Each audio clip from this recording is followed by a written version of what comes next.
Congresswoman Lauren Boebert, who's been in the news quite a lot recently for very bad things, she responded to an action taken by the Biden administration that should have been just widely supported. All members of Congress should have been on board with the action I'll show you in just a second that the Biden administration is taking. But instead, Lauren Boebert took this as an opportunity to both humiliate herself and appear to admit something pretty stunning.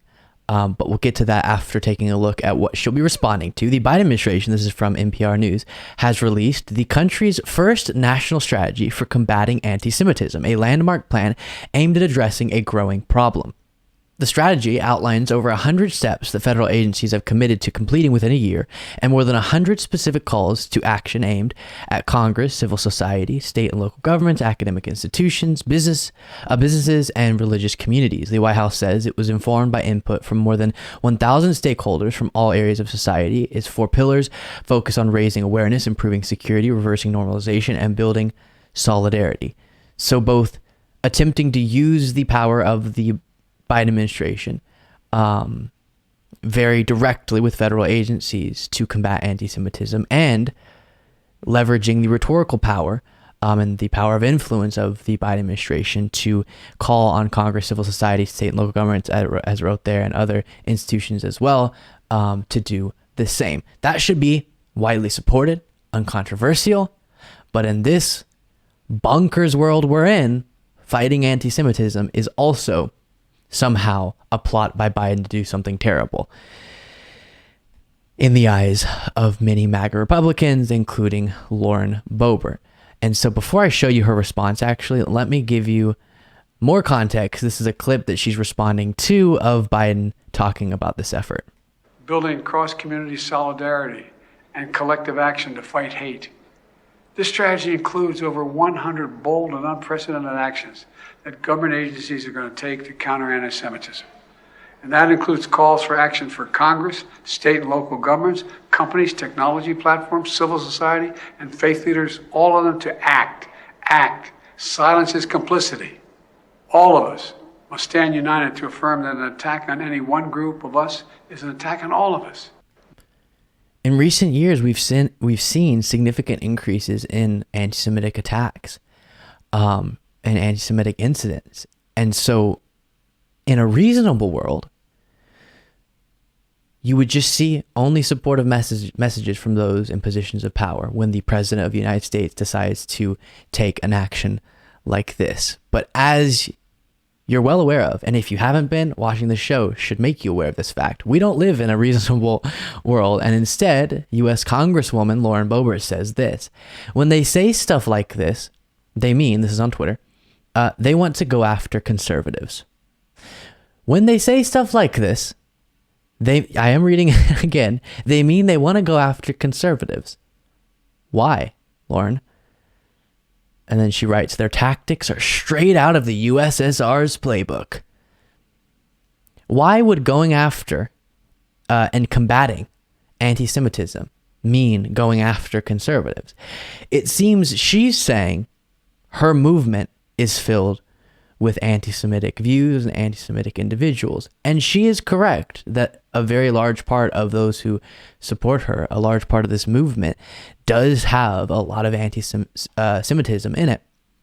We talk about how a lot of these conspiracy theories come from a place of anti-Semitism. A lot of the talk of globalism and the World Economic Forum is doing this and that comes from a place of anti-Semitism. These views get derived from a foundation of anti-Semitism. So in a sense, she's correct in identifying that because of the reality that her movement has a very prominent part of it that is anti-Semitic, this will impact, if correctly implemented, members of her movement. But that shouldn't be a reason that she's against it. Even if you know that a part of your movement holds these incorrect and damaging and dangerous views, it should be even more your responsibility.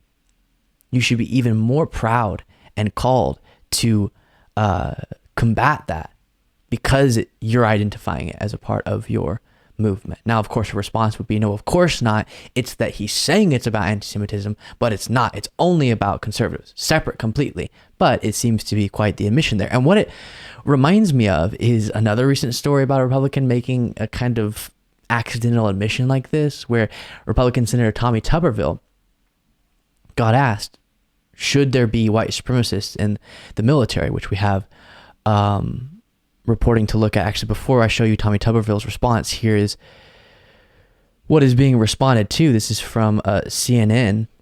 Let's see. Pentagon Report reveals disturbing details about white supremacists in the ranks. A Pentagon report on extremism obtained by CNN gives disturbing insight into how white supremacists are active in the military and offers recommendations to better identify domestic extremists and prevent them from serving.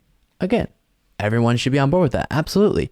Let's make sure that those types of dangerous views are not within our military.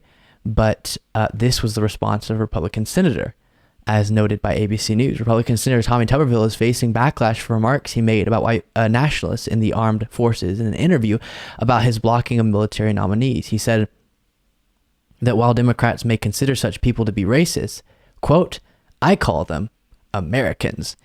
And then he scrambled and tried to clarify, and this was from the Washington Post.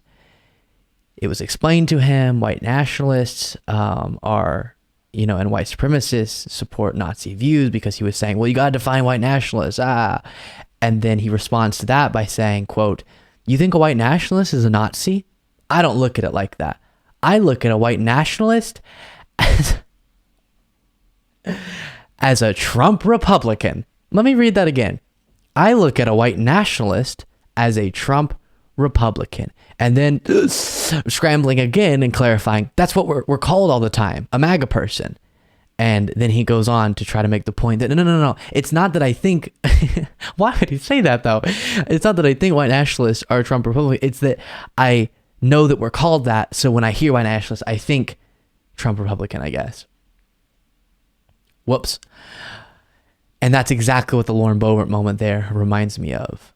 Trying to make a point about what people are called within your movement and how they're actually going after people within your movement in an unjustified way, but it actually just comes off like you're calling your own members of your movement something like this. Thank you so much for watching. If you want to be a part of what makes this show possible, plus get access to the full video version of the show hours before all the clips are uploaded to the YouTube channel, plus get access to the exclusive members only bonus show on the weekends, you can do so by going to lukebeasleyshow.com/membership. That is lukebeasleyshow.com/membership.